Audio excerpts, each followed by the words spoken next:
All right, good afternoon.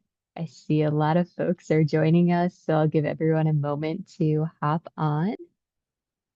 We'll also be adding our Spanish interpretation instructions in the chat box if you require Spanish for today.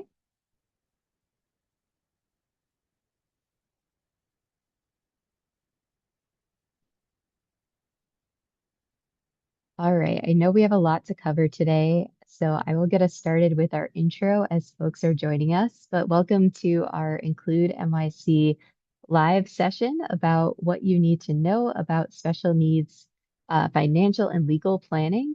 My name is Kylie, and I will be on the back end as your Zoom support for today. And we have Ezekiel or Zeke Zimmerman, who's here from The Time to Plan Is Now, and Malkie Scher, who is here from the Moskowitz Legal Group, who will be doing our presentation for today. Just a little bit about Include NYC for folks who aren't aware of us. We have been around for more than 4 decades, helping young people with disabilities, their families, and professionals. We do this through workshops such as this session that you're all on today, a helpline, and a variety of resources. And I will be adding both our helpline phone number and help request form in the chat box for you all as needed. And just a couple housekeeping notes for today. We are in webinar mode, so when you enter the room, your sound and video are automatically off. But we do have a Q&A at the end of today's session, so please use the Q&A box to put any of your questions for our presenters today so they don't get lost in the chat throughout the question or throughout the presentation. Just note, we might not be able to answer every question today, but we will put some information in the chat box for you all to follow up as needed. We also have closed captioning available in multiple languages, so to access that, you can click the show captions in your Zoom webinar controls. And we also have Spanish interpretation, so you can click the globe icon or interpretation in your Zoom controls and click the language you'd like to listen to. So I will pass it over to our presenters to get us started for today. Awesome. Thanks so much. And welcome, everybody. Thanks for joining. I'm Zeke. This is Malkie. We're happy to be able to hear and present and very grateful to Include NYC for giving us this amazing opportunity. And thank you all for making the time to be with us today. Just tell a little bit about myself. I've been doing special needs financial planning for over 13 years now. My background is I was originally a middle school math teacher, so always been working in numbers even before financial services. But most importantly, I'm also a special needs parent. And it's really important to sort of ground everything that we talk about. This is my why right here. This is Jacob. Jacob's actually older than this now. He just turned 18. So we've just gone through that adulthood transformation. But I love this picture. This is a really great one. I was, like I said, I was a math teacher up until 2010 when Jacob was a little over 2 years old when we got the diagnosis, PDD-NOS at the time. Later, he's been formally diagnosed with autism. Early on, it was a lot of the things that we know from young children who are diagnosed, the echolalia, the rigid behaviors, and things like that. And even now, as a young man and an adult, Jacob does still struggle with a lot of challenges that I think a lot of you can probably relate to. And so we still have a lot of questions, even though he's about to graduate high school in like 6 weeks now. We still are very concerned about what the transition to college and adulthood and independence will look like for him and how much assistance he's going to need in life. And so I bring that with me to this presentation. When I started this, I hadn't done any of the financial and legal planning that we're going to talk about today. I had to learn all of this myself. And hopefully, between myself and Malkie, we can help make this journey easier, more comprehensive, and a lot less difficult and painful for you than it was for me in my case. And hi everyone, my name is Malkie Scher. I'm a guardianship and special needs planning attorney. Although today I'm really going to be mostly focusing on the special needs planning aspect, like how to do proper estate planning when you have a child with a disability. So setting up wills and trusts and things like that. Um, My background is that I worked for 4 years as a special education attorney, and I pivoted to this about 3.5 years ago. And I've been fortunate to meet many people in my career that um, I'm able to connect with to better help families and better share resources with them. People like Zeke, who, I'm not a financial advisor. I do have some understanding about how that comes into play with the legal aspects, but it's nice that I, have people that I'm able to send families to give more of a complete picture. Great. Thanks, Malky. I started with my why, but I think for a lot of families, we have a lot of things in common as special needs parents. We have a lot of common goals, but also a lot of concerns.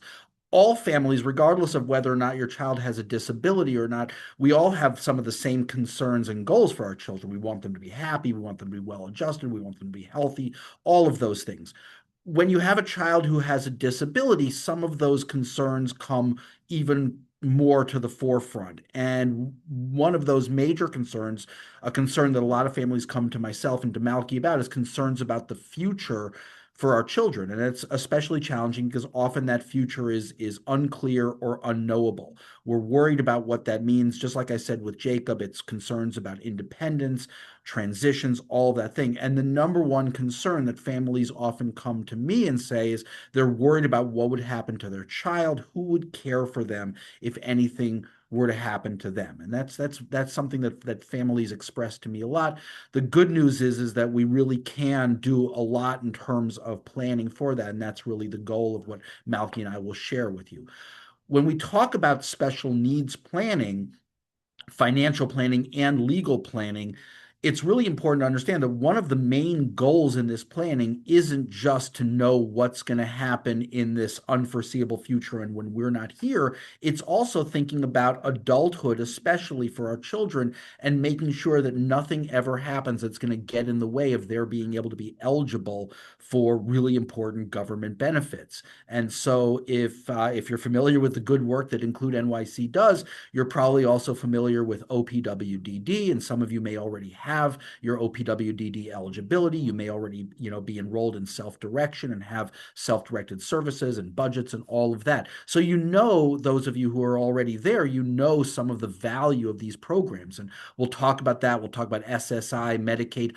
These are means-tested programs, and the asset limits, the criteria for qualifying for these programs can be very, very small. You're only allowed to have so much money in your name when you qualify. And for the people we're talking about, the individuals with the disabilities, this is when they're an adult. But the values of these programs are tremendous. We're talking about tens of thousands, maybe even hundreds of thousands of dollars per year. And so over the lifetime of a person like Jacob, or like yourselves and some of your children, this can be millions and millions of dollars over their lifetime. And that's a lot of money.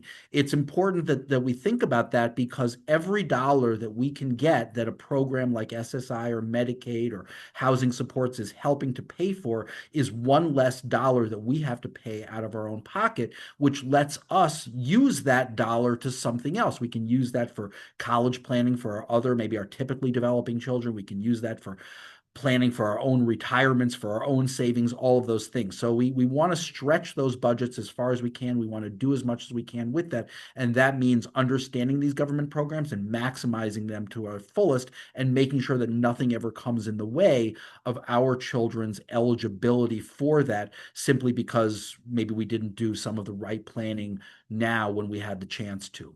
And so that's the purpose of this planning, making sure that we have those resources, making sure we have those programs, because what we're talking about when I said families, goals, concerns, care, we're talking about supports. Care and support costs money to provide. These things don't just come automatically. Even the government has to provide that, and somebody's getting paid to provide those cares and supports. So that means having access to resources, our own funds, as well as whatever we can leverage from government programs.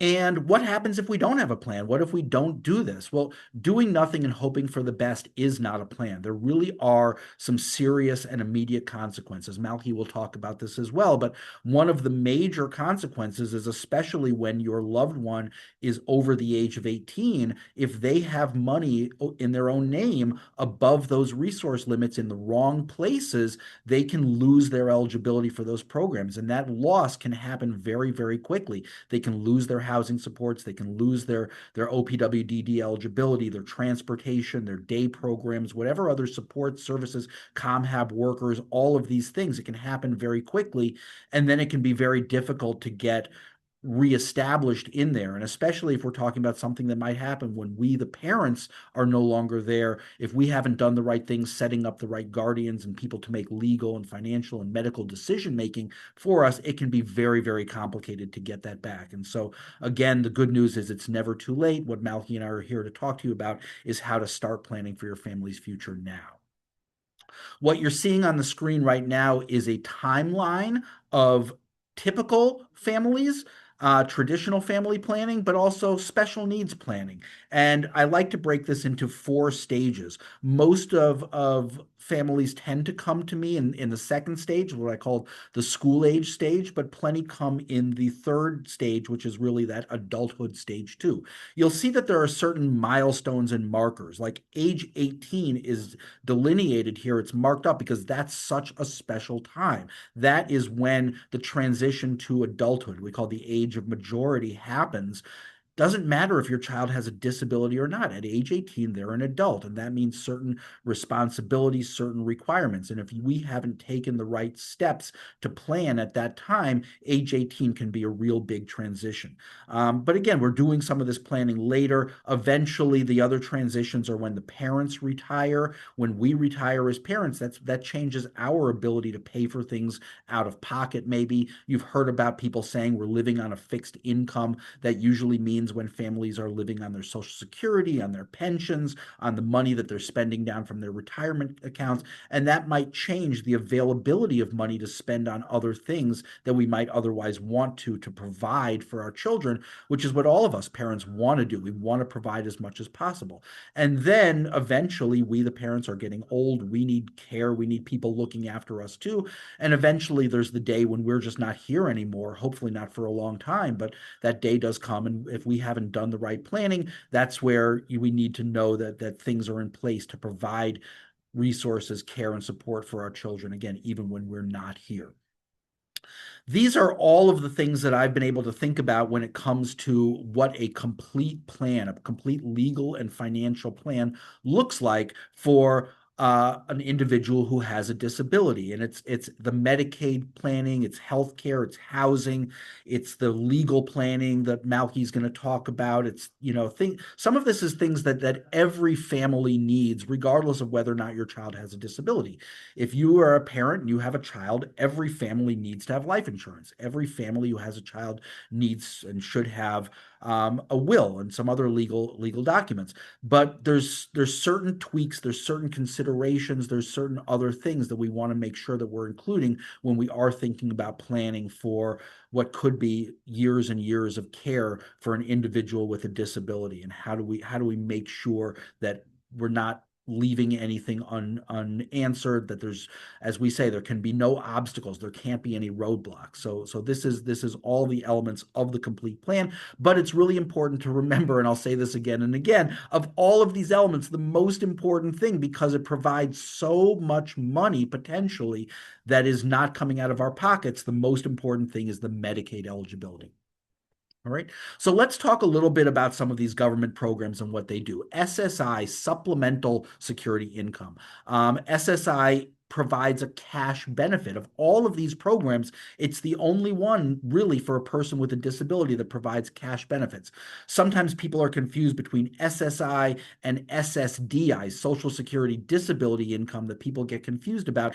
SSDI is if you become disabled later in life after you've already had a history of working yourself. So if I became disabled, or Malky, or maybe some of you, SSI is not based on your work history. So SSI is for a person with a disability who has never worked. The benefits are not huge. I mean, we're talking about, I think it's $960 per month right now. So we're not talking about a tremendous amount of money, but still very, very helpful. And again, every dollar is important. And when a person is 18, then you can actually, as a parent, like, that's money that you can be collecting if they're still living with you, charging them rent. Well, these are things that we can talk about. How do you charge an adult with a disability for rent, for food, all those things to help offset some of our costs? And if that person is living in a group housing, or, some other independent situation, then that money is going towards those housing costs. It's going towards food. It's for things like clothing and shoes, or anything else that Medicaid and OPWDD and even self-direction will not pay for. And there are some rules around this that we have to know. If our children, even as adults, are they're receiving SSI benefits, and we, the parents, meaning to do the right thing, if we pay for some of this stuff ourselves, if we start paying for that rent or not charging them rent, or we start paying for their food, SSI, if they determine that, will consider that in-kind support and maintenance, and they may reduce the child's SSI. And so we want to make sure that whenever we're doing that in the right way.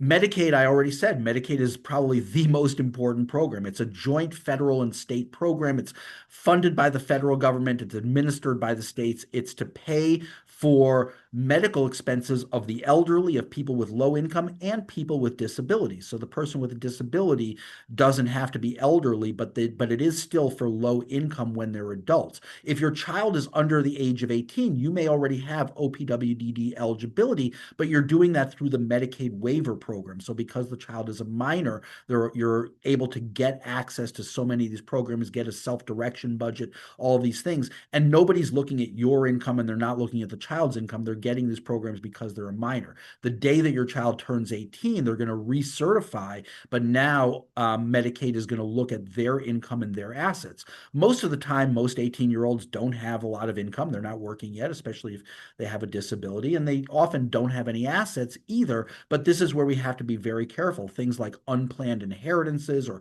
a grandparent who meant to do the right thing and sets up a savings bond or a savings account or something in that person's name when the person turns 18, or something else that can transfer to their name, like UTMA accounts, or other types of accounts that are custodial accounts that transfer over. As soon as that person's 18 now they have this asset, and if it's over the limit, they can lose the Medicaid eligibility. In New York State, that eligibility, the limit is actually higher than in many other states. It's like 32,000 and change, but that's still, if we think about it, not a lot of money, and very easy to get over that limit. So very important to keep those limits in mind. Beneficiary designations, I was just talking about it, like an unplanned inheritance, a grandparent who meant to do the right thing but passed away and left the child with a disability in their will. Now that money has transferred to the child, it's in the child's name. And if that person is over 18, now they can lose their eligibility, and we have to do things the way in not the ideal way, in ways that we didn't want to do, in order to get that money out of their name, spend it down, put it in different kinds of trusts, things like that. So it's very important to remember no assets should ever transfer directly to an individual with disabilities. What you want to do is you want to go and talk to all your banks, your financial institutions, your insurance companies, and change those beneficiaries. But first, you're going to talk to Malky, and Malky's going to help you set up the right kinds of trusts, the right kinds of vehicles, so that you can name those trusts or other things, or we'll talk about ABLE accounts too, as the beneficiaries. But in the meantime, we want to make sure that we know that we're like, that is the goal, to make sure that it's not going directly to that person, and it's not going to our general estate either, where if we pass away and our spouse passes away and now it's in our estate, and our estate goes through a process called probate, that nothing passes directly to our children with disabilities either. Hi, Zeke. All Just right. a quick thing. Our interpreter just asked if you could be a little slower with your pacing. Okay. So I have a little bit less to say, because I feel like my topic's pretty complex. So I'm going to just talk about some of the larger topics to think about when it comes to estate planning. And then hopefully be able to answer some of your more specific questions at the end. So, like Zeke was saying before, in order to understand how to do different planning or future planning, specifically for a family who has a child with a disability, you do really need to understand how every family needs a basic level of planning, regardless. So, I am going to address some more basic estate planning things, but I'm also going to make sure it's very clear why, if you have a child with special needs, you need to be considering things, even more so, where you really won't have the option of deciding that, oh, I just want to skip the planning because it seems too complicated. So, what is estate planning? That's when you decide when an individual, and when I'm talking about individuals here, I'm really talking about the parents, but it's when an individual decides in advance what's going to happen to their money and their property after they pass away. You go to the next slide. So, what I like to do is I like to give you a real life scenario to look at. If your family doesn't look like this, that's more than fine. But hopefully, this will allow me to bring up some examples. So, let's take a married couple and say that they're in their 40s. And let's say they have a few children, three of which who are under the age of 18, and one is an adult child with special needs. They're receiving Medicaid, Social Security. That's really the important part, that they're getting government benefits. This example really will work even if that child was not an adult, because you still want to do good future planning, even if they don't receive government benefits now and they'll be receiving in the future. But what I want to talk about is a topic that people really don't like to talk about, is what happens if one or both of these parents were to pass without proper planning being done. And this is really a topic that people run away from and avoid at all costs. But I'm hopefully going to try to explain it in a clear way so that you don't run away from the topic and at least start thinking about how you can address this topic and do good future planning. You could switch. Thank you. So some of the things that we're going to talk about is the problems that arise when people pass away without the good planning done. We'll talk about how that's going to affect how your money is distributed. We'll talk about how that specifically poses a risk to your child with disabilities. We'll briefly talk about how it can affect any minor children who are under the age of 18. And I'm also going to just also briefly discuss about family conflict, or when people are not on the same page, and why it's so important to have your instructions legally written down so that even if there's some conflict and things going on in the background, your legal instructions can still be followed. So I am sure that everybody here has heard of the concept of a will, but I'm just going to define it for you. This is the first document that people do as part of any type of estate planning, your last will and testament. And what I like to say is that these are your legal instructions. My grandmother always tells me that she has her will in her drawer. I have seen it. It is not a will. She scribbled on a piece of paper, and she's a very sweet lady and will try to deal with what happens one day when hopefully she passes in a long time. But it's not a will because she just scribbled some things on a paper. What really makes something is a will is if you do it in a legal way. You sign it with an attorney. It gets properly witnessed and notarized, and your instructions will be legally bound on a piece of paper, and that will say what your wishes are. It will allow you to appoint an executor. That's going to be the manager of your estate, and allows you to put specific instructions down. You could change. You could change. So what do I tell my grandmother? I call her Bobby. So I say, Bobby, you need a will. You need formal instructions. And then she says, why do I need a will? Why do I need a will? So let me explain. So take that example that we spoke about before, the married couple. I put them in their 40s because they probably have amassed some kind of assets already. They don't have to be wealthy to be thinking about estate planning, but they're not just starting out. There's probably some money that they want to deal with, but yet they're not old, they're not older. They're in their 40s. So showing you that like people really should be considering this even when they're younger and they just have lots going on in their life. That's actually the time that you should sit down and do a good estate plan. Waiting till you're elderly and when, maybe things are just going to be harder for you to sort out at that time and you're not really in the zone is not always ideal. So we'll take that couple in their 40s. So what happens to their minor children? I know this is not our topic today, but as many of you are parents and have children, you may also have children who are under the age of 18. So you should know that in New York, if you pass away without a will, the law will decide how all of your assets are going to be split. It's not just that you get to tell your family members, oh, I want this account to go to this person and I want this policy to go to this person. You have to write it down. You have to memorialize it. So in terms of minor children, if you pass away in the state of New York, leaving no will, the law will distribute your money between any surviving spouse and all of your children.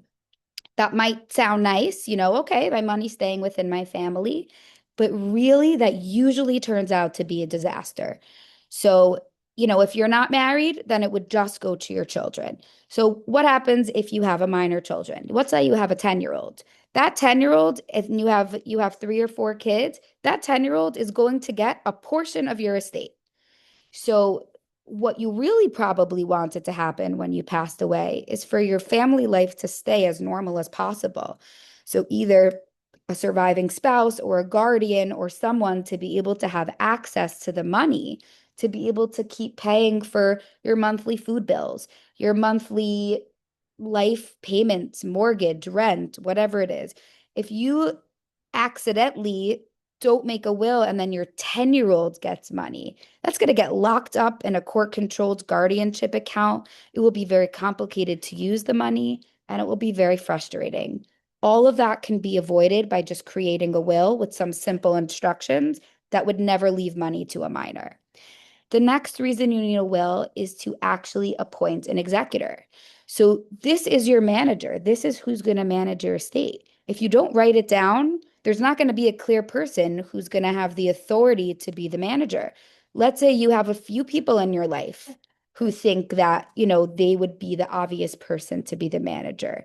If you don't write it down, they're going to have some kind of fight. Even if everyone got along before you passed away, now you passed away, you're the glue that led everybody to get along, and now your different children or your sister or whoever else in your family, really helps you with things, don't know who should be the executor, who should be managing the assets upon your passing. Most importantly is asset distribution. Oh, sorry, Zeke, just one more thing. So most importantly is asset distribution. So you get to decide at what proportions your money gets left to your children or to others in your life. And this is especially important if you have a child with a disability who's receiving government benefits. If you do not write it down in your will, or create, trusts and things, which we'll talk about in a second.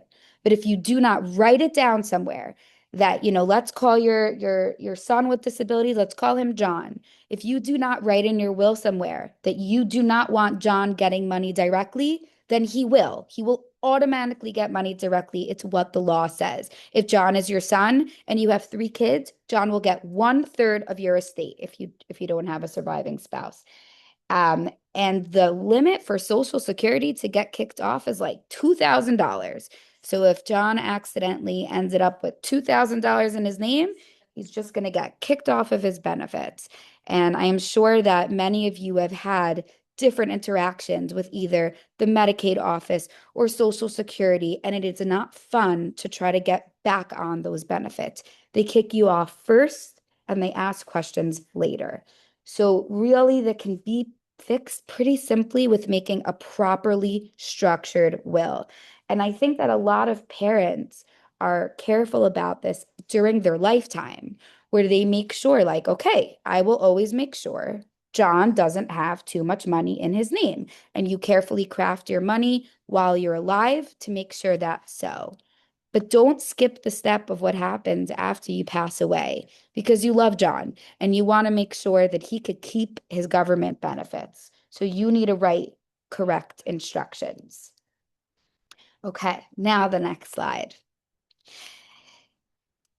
We're going to go to the next slide. Okay, so I'm sure that many of you have heard the concept of a special needs trust, but maybe you don't know exactly what it means. People also call it supplemental needs trust, kind of interchangeable. It's labeled different things in different states.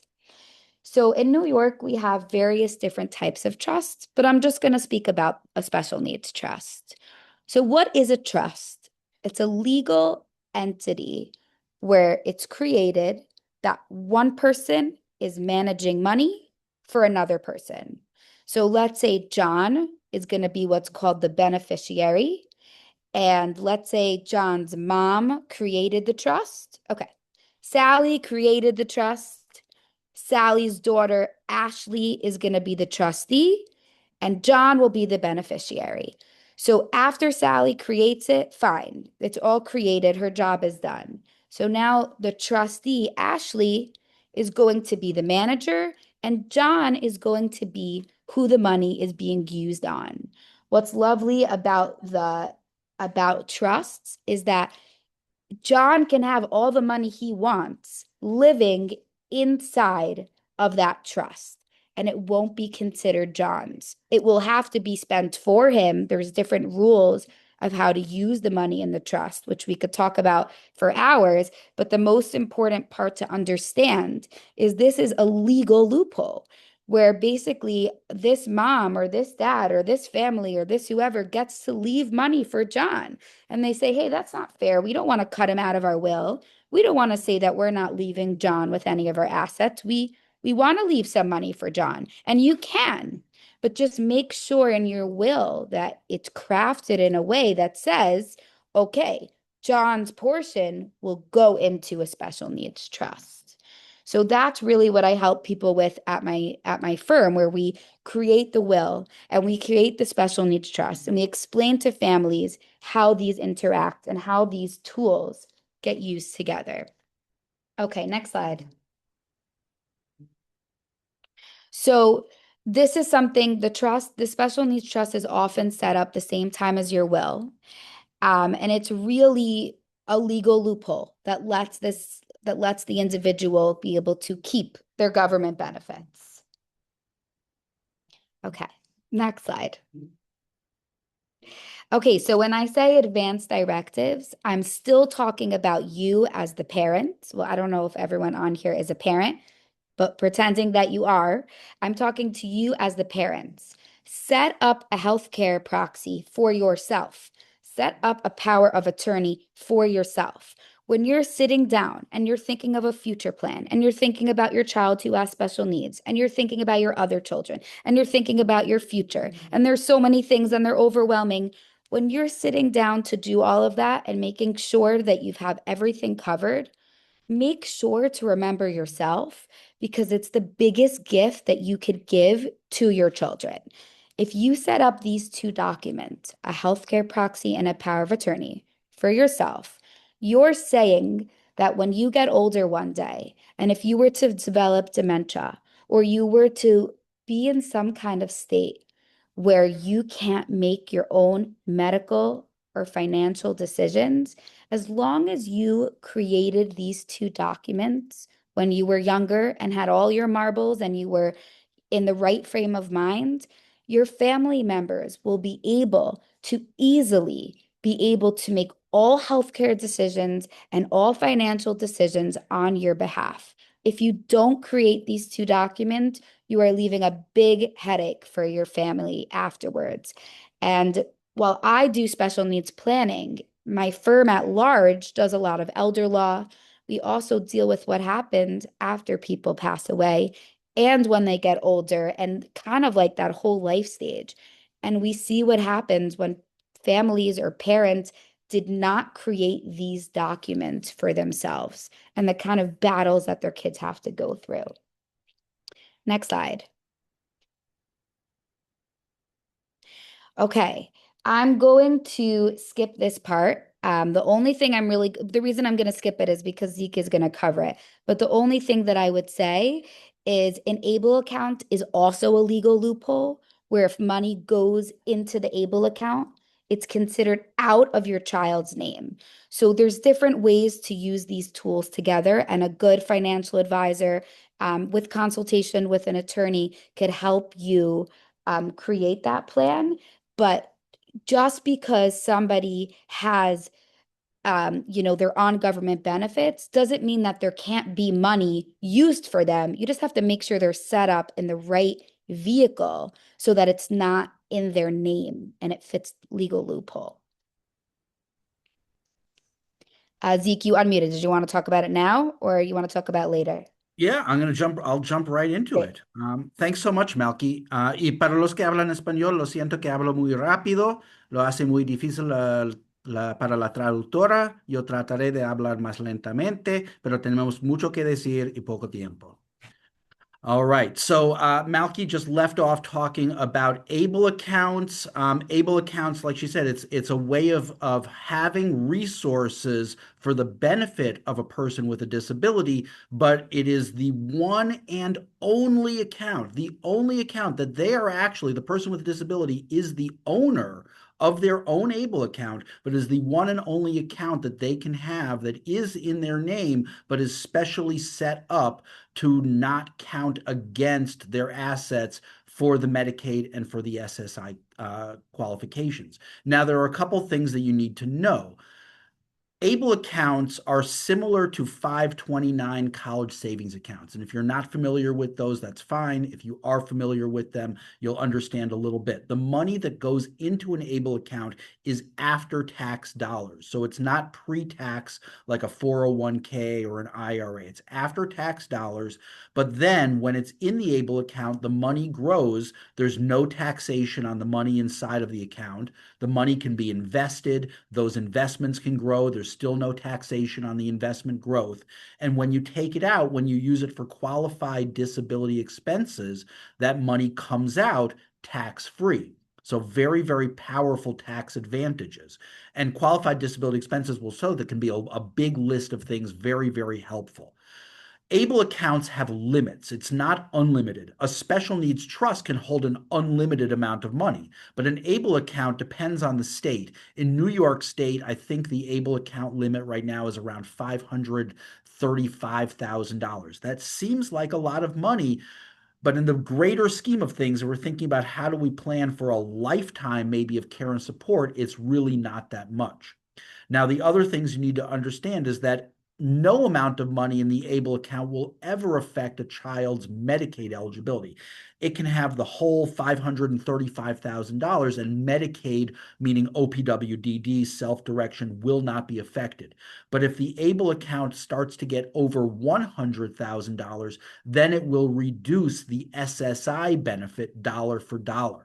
Now, that may not be as big a concern, but it's still something to know so that you can be mindful and manage, or the future guardians or other trustees or people who are helping the adult with disabilities to manage their financial affairs can be very mindful to manage and try to keep those ABLE account balances down to just under $100,000 so it never affects the SSI.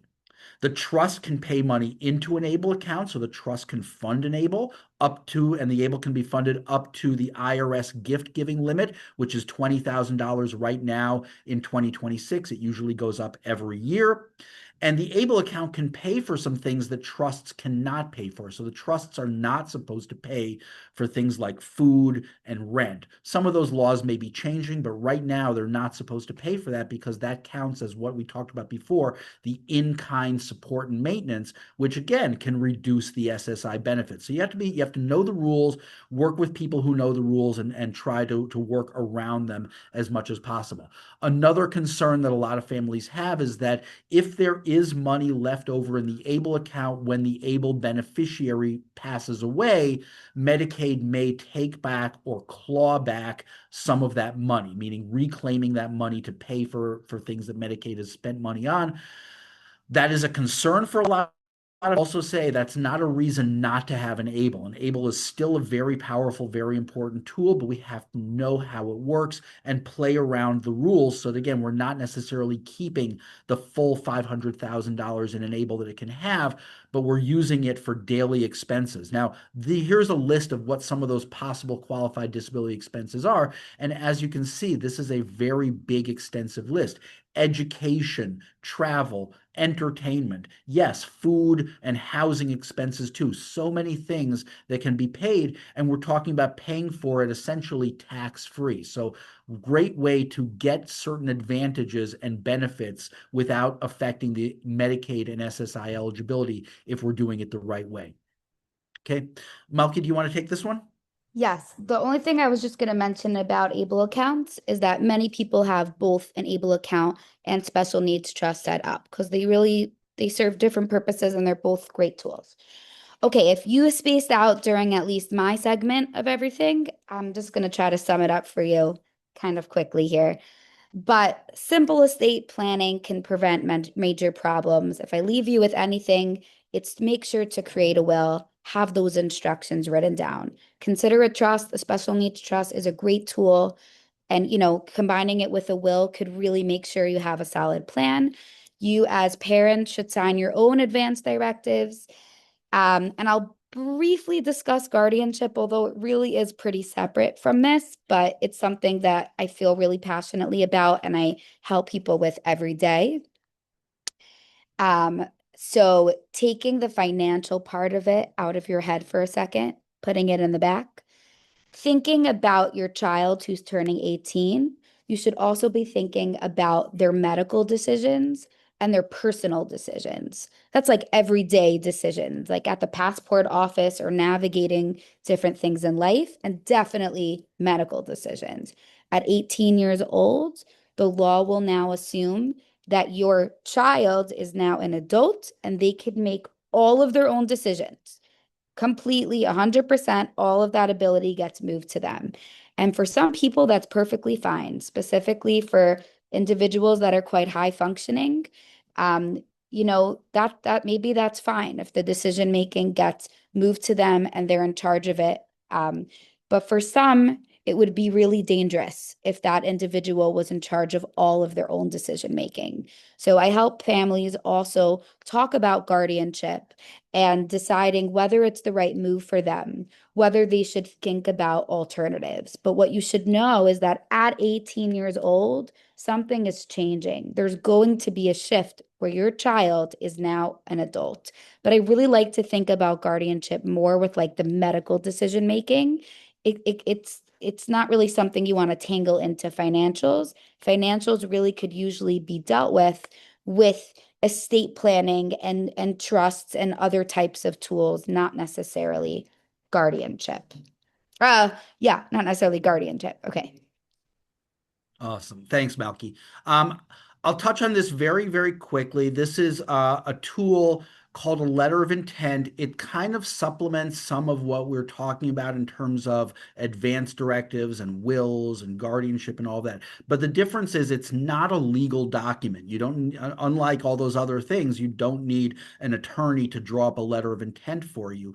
But that also means that it doesn't have the same power with the courts. In fact, it has almost no power at all. What it does provide, though, is it provides you, us, the parents, the family, a way of getting so much information about our children, their needs, their situation out of our heads, where most of that information is, and on paper, so that that information can be transmitted to, could be somebody like a respite worker, could be a family member, or it could be a future guardian for when somebody needs to step in and really take care of our kids. So there's a template for this on my website, and there's a video of me explaining it, so I won't go into too much more detail now. But if you don't put this information in writing, all this stuff that we know about our kids that nobody else knows, what sets them off, what calms them down, what they will eat, what they won't eat, how they react to certain situations, authority, whatever. If we don't put that down in writing, nobody else will know that. So it is a very powerful tool, even though it's not a legal tool. Okay, Malkie talked about special needs trusts, and those are one of the most powerful tools around for protecting the benefits for a person with a disability. And when a lot of people think about special needs planning, that is often the first thing they think about is, oh, I have a child with a disability, I need a special needs trust. And it's true in most cases.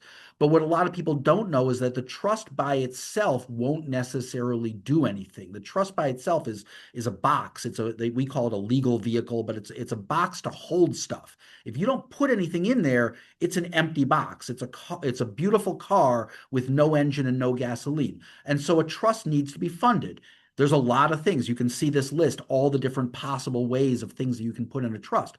But it's your will or the beneficiary designations on accounts, on life insurance, on whatever, on your investments. It's those beneficiary designations and the will that's going to direct those funds to go into the trust. If we don't coordinate those things, nothing goes into the trust. You set it up and there's no money in it when we pass away, and then there's no resources to provide that care. We've done this thing, but we didn't finish and get to the last step.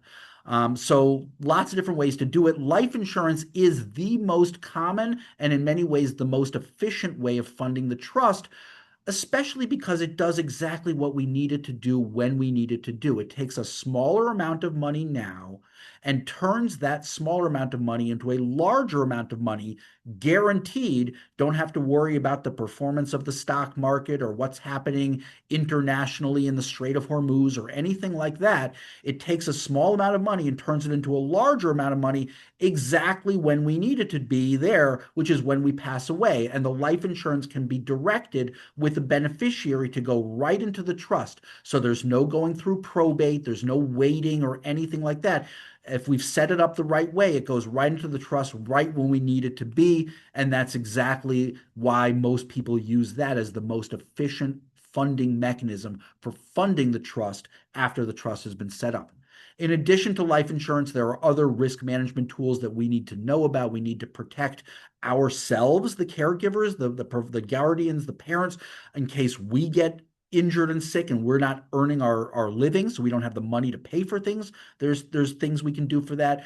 I talked about before, when we get older, when we need care ourselves, we need to make sure that there's a plan in place to provide that care that doesn't deplete all of our assets or require us to necessarily go on Medicaid ourselves in our old age. We need to make sure that if something happens, an accident, that we're not sued and something else that could deplete our resources or assets and really mess up our financial situation. Like I said before, when you have a child, when we have a child with a disability, this planning is very important, and there can't be any roadblocks, there can't be any obstacles or potholes. We need to make sure that we've closed all the possibility for things going the wrong way. I know taxes were just last month, so I won't go into this too much, but there are things that you can deduct on your taxes. If maybe you've filed an extension, you haven't finished your taxes yet. Most accountants will not ask you about this. I've found that most accountants won't even ask, does one of your children have a disability? They'll ask you your children's birth dates, their social securities, but they won't ask, does one of your children have a special situation? And they should. All the accountants I talk to, I tell them to ask this, but they won't. So you have to do this yourself. Tell them, remind them one of your children has a disability. You may be able to deduct for a lot of expenses. Make sure that they are unreimbursed expenses. If you're deducting for something that later gets reimbursed, that is even worse of a tax problem, so you don't want to do that. And it has to be over 7.5% of your adjusted gross income, which for some people can be a very high threshold. Many families are better off just taking the standard deduction. That's all I'll say about that right now, because I'm not a CPA. If you have more questions, talk to your CPA or your tax preparer. all the planning that Malkie and I talked about is super important, but you can't just set it and forget it and leave it. All this planning should be reviewed regularly.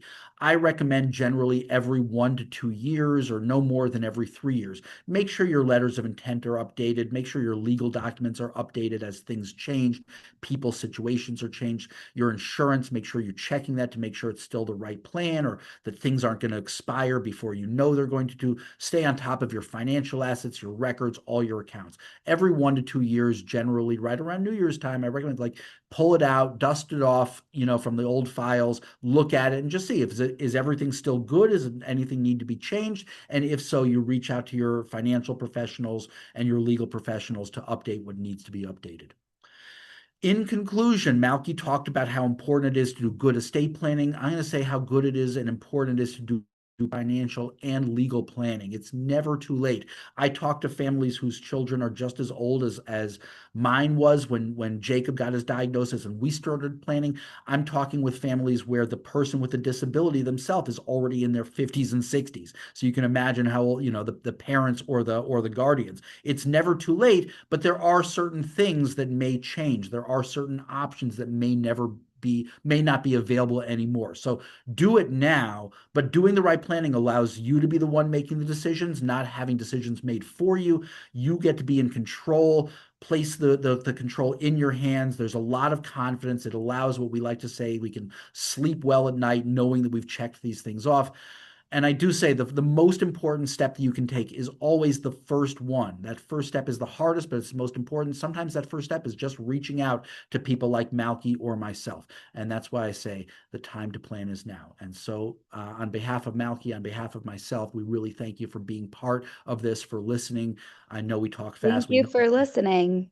We shared a lot, but thank you. Here's our contact information. If you want to take screenshots of that and reach out to us, we'd love to hear from you. And I think we have some time for some Q&A now. Yes, and it has been plenty of questions that have come in, so I will just try to get at least a few that answer are the most valuable to all. Someone was wondering if you can apply for both SSI and SSDI at the same time. I'll handle that. So no, a person can't have both SSI and SSDI. It's one or the other. But if you have the choice, SSDI is almost always considerably more money than SSI. So if you have again, we're talking about SSDI only applies if you have a history of working yourself. Right? If the person with a disability doesn't have a work history, they're not getting SSDI. Their only option is SSI. If you have a history of work, SSDI is going to be better because it's more money. Now, I won't get into this too much, but things change when the parents retire. Then the adult child can apply for what's called DAC, Disabled Adult Children Benefits, which are higher than the SSI benefits. And it opens up a whole other things because now you're potentially getting into income limits, which may themselves possibly be too high for Medicaid income limits. But there are ways of working around that too. But I think that answers the question. Great. We have quite a few questions on a 529 plan and knowing if their child needs to give this up in order to qualify for Medicaid, or possibly if an ABLE account could be used for school. So any clarity on that would be great. Sure. So first of all, you generally do not have to give up the 529 because the child, the individual with the disability is almost never the owner of those plans. It's almost always a parent or a grandparent who's the owner of those plans and the person with the disability who's the beneficiary. And you can change that beneficiary very easily at any time. So you almost never need to give it up. The better question is this the right vehicle? Is this helpful? Is my child, do I think the child is going to go to college or not? A 529 is great, but it's really only great if the person is going to some kind of higher education or post-secondary education.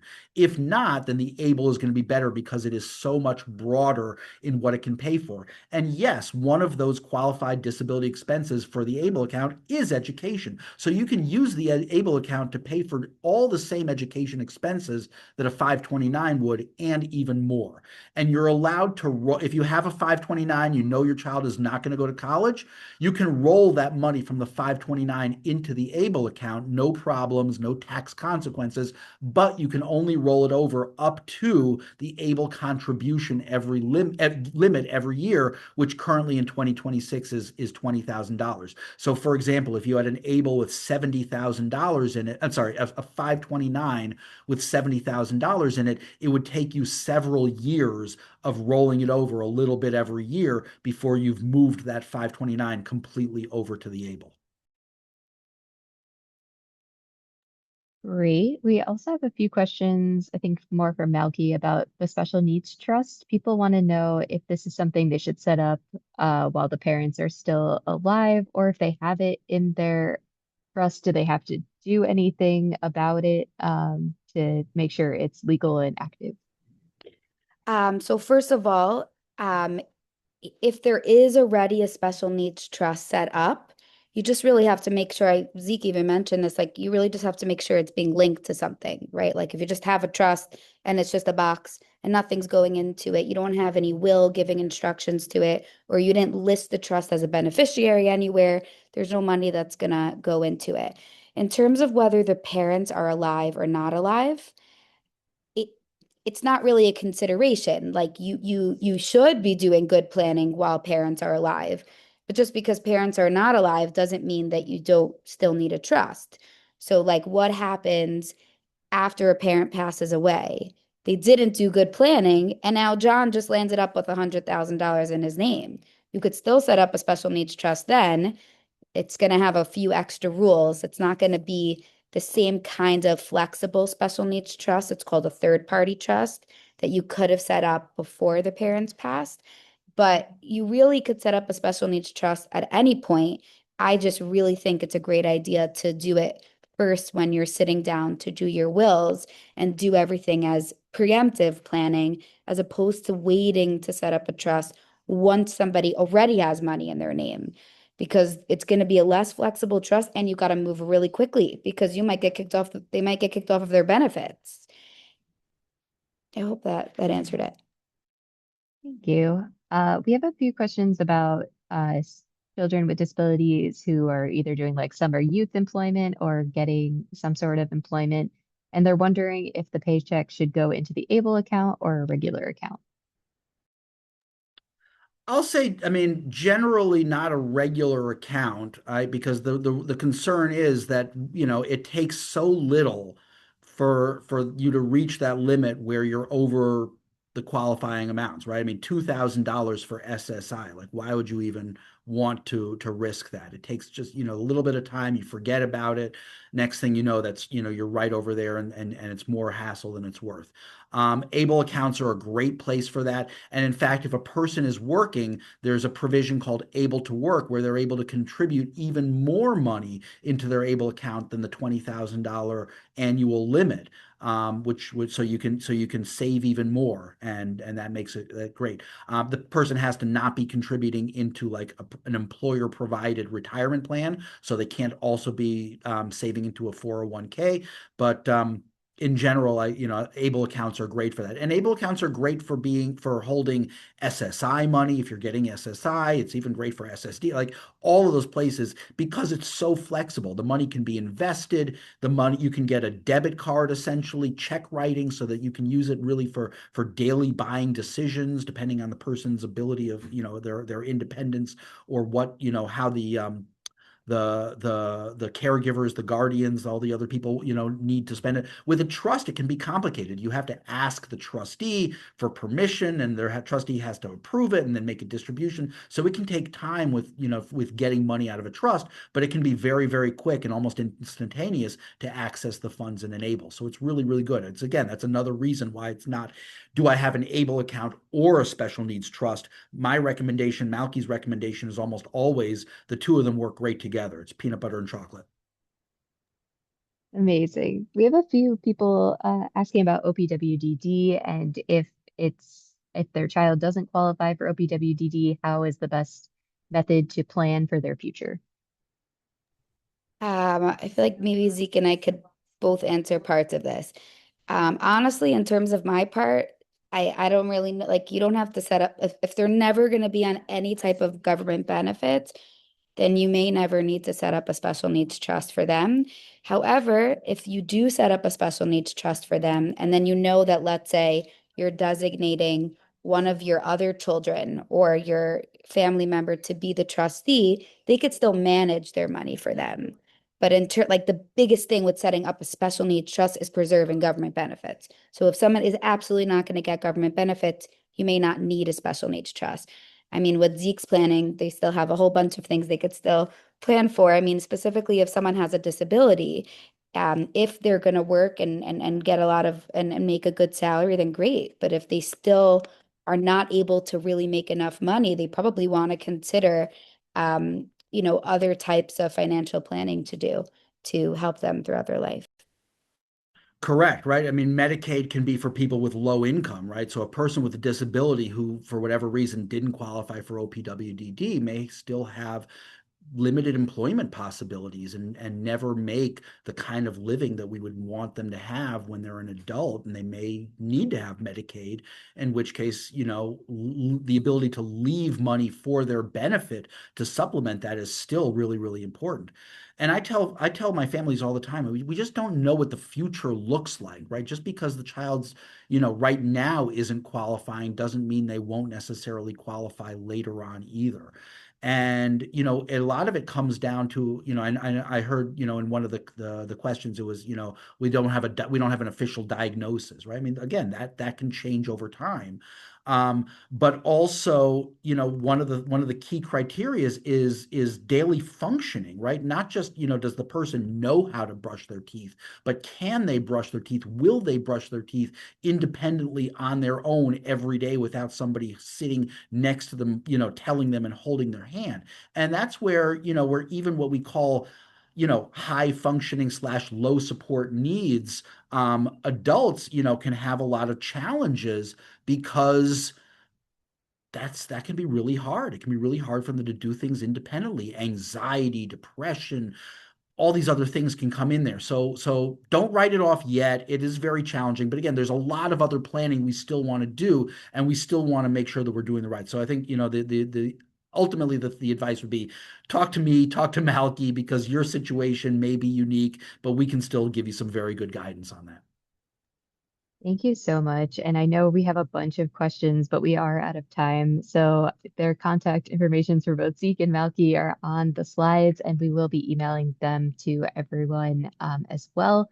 And I know a few folks asked about recordings, and as long as you guys are good, we'll post this on our Include MIC YouTube over the next week or so. So that should be available as well.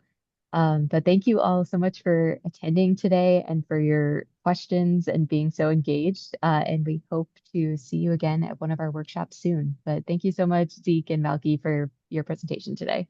Have a nice Thank day, you, everybody. everyone.